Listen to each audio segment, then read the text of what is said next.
Ya, terima kasih. Bismillahirrahmanirrahim. Assalamualaikum warahmatullahi wabarakatuh. Alhamdulillah, nahmaduhu wa nasta'inuhu wa nastaghfiruh wa na'udzu billahi min shururi anfusina wa min sayyiati a'malina may yahdihillahu fala mudilla lahu wa may yudlil fala hadiya lahu. Asyhadu an la ilaha illallah wa asyhadu anna Muhammadan abduhu wa rasuluhu la nabiyya ba'dah. Rabbi sholli sadri wa yassir li amri wa hlul 'uqdatam min lisani yafqahu qawli. Terima kasih kepada tuan-tuan guru semua, para abi abati dan juga umahat-umahat, tengku-tengku, para habaib, kiai, semuanya yang hadir di sini. Tanpa mengurangi rasa hormat dan takzim saya tidak sebutkan satu persatu untuk membersihkan waktu. Dan juga tidak lupa salawat dan salam kita haturkan selalu kepada junjungan kita, uswah, qudwah kita, tauladan kita, dan harapan kita bersama beliau sallallahu alaihi wasallam. Insya Allah kita berada di surganya Allah bersama beliau.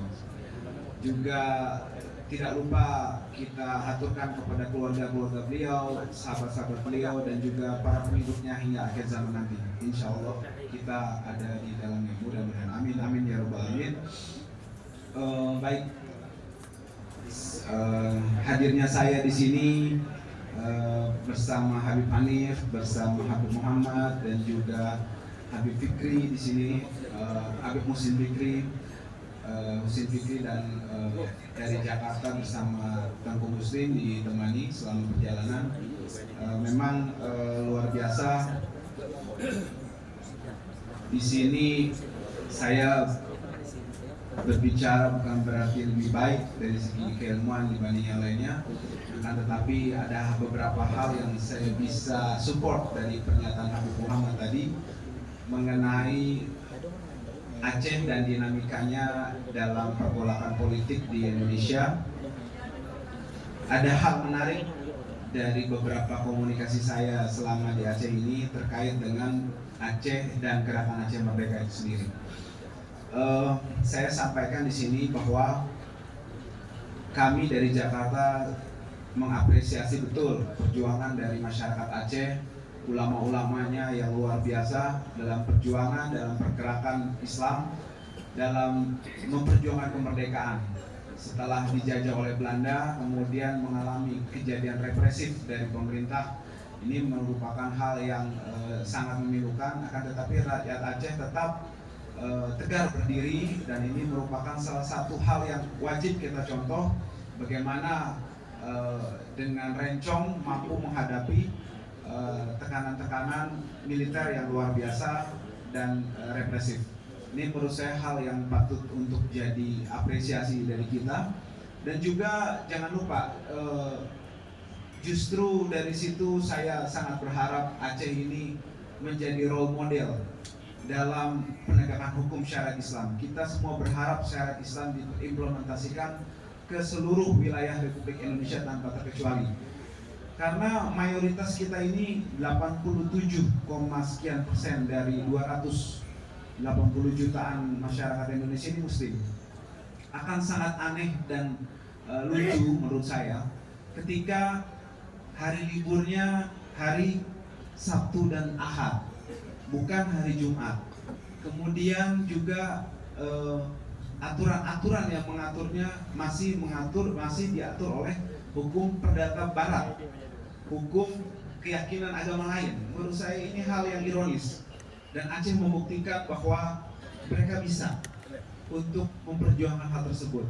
Dan kita tidak ingin Aceh kemudian meninggalkan kami umat Islam di Indonesia dengan kondisi sedemikian rupa. Oleh karena itu saya termasuk yang ingin supaya Aceh ini tetap bagian dari NKRI dan membantu kami umat Islam di belahan dunia, di Indonesia ini maksudnya, untuk memperjuangkan syariat Islam secara kafah sebagaimana yang sudah Aceh lakukan dan berhasil. Memang masih banyak beberapa kekurangan-kekurangan yang memang bagian dari dinamika perjanjian, dan terutama dari perjanjian Helsinki yang belum diimplementasikan, antara lain mengenai bagi hasil alam, tapal batas, identitas rakyat Aceh itu sendiri. Akan tetapi saya yakin dan percaya dengan kualitas sumber daya manusia yang terus meningkat, ya, yang luar biasa, yang saya perhatikan dari sisi intelektualnya juga luar biasa. Aceh punya harapan besar untuk kemudian menjadi salah satu daerah yang menjadi superpower tapi berasaskan Islam. Menurut saya ini hal yang penting dan juga jadi catatan, dan juga kami mohon supaya rakyat Aceh membantu kami dari Jakarta dan wilayah lain ya yang memang ingin memperjuangkan juga syariat Islam sebagaimana yang Aceh lakukan. Dan juga dalam politik Islam ini Aceh ini luar biasa mengimplementasikan syariat Islam yang memang menunjukkan bahwa politik Islam itu tidak akan kalah. Partai politik Islam boleh kalah. Kita lihat di beberapa daerah ada beberapa partai yang menang konsisten beberapa tahun tapi belakangan ini kalah. Tapi Islam berpolitik tidak pernah kalah.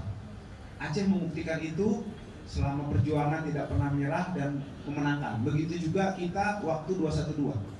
212 itu kita melawan hegemoni kapitalis yang direpresentasikan oleh salah satu calon gubernur waktu itu. Luar biasa, didukung oleh kapital yang luar biasa, oleh penguasa waktu itu juga presiden mendukung. Akan tetapi dengan aksi 212 yang fenomenal mampu melengsarkan penista agama ini gitu kan dengan gerakan politik Islam. Itu gerakan politik Islam. Sebagaimana juga Aceh bisa mendapatkan otonomi dan menghasilkan perjanjian MOU Helsinki. Ini menurut saya politik Islam berpolitik. Artinya Islam berpolitik jika memang konsisten pasti dimenangkan oleh Allah. Akan tetapi kalau partai politik Islam mungkin bisa kalah. Tapi kalau Islam berpolitik itu tidak akan pernah kalah. Dan jangan lupa teman-teman semua, saya mengutip satu ucapan dari guru dari Erdogan tadi yang disebut oleh Muhammad tadi, salah satunya murid dari